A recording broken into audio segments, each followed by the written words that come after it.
SEER 3D for machining. So we start the process, we select the line item, we select machining from the available process groups.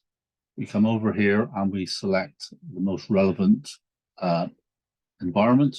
You can build and create your own environment. We tell it the quantity, we tell it the batch size.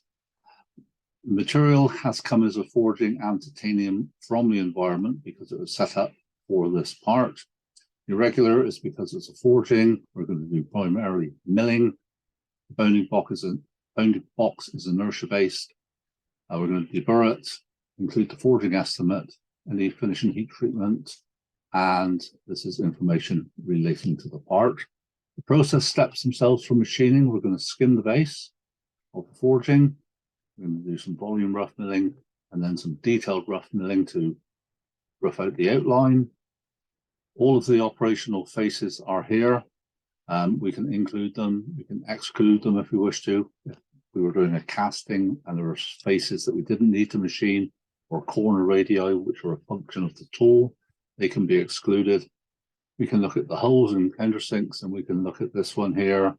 And I've nominated this one to be a tap toe. We'll obviously have the drawing and take control of that. And then when we're done, we click on estimate.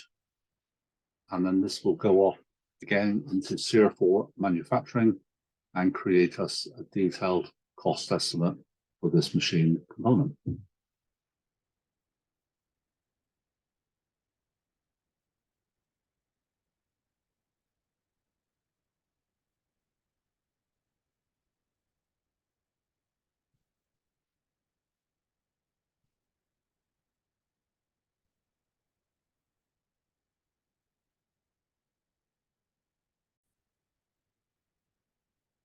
So this is the resultant estimate.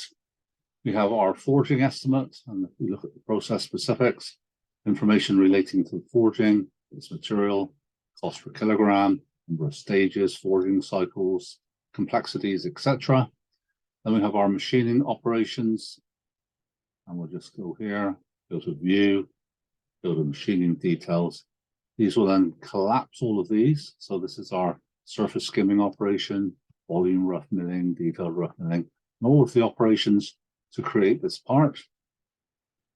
Operation detail report will show you exactly what time has been allocated to each op, what percentage of the process it represents. So that's a 32. That's because it includes some setup minutes.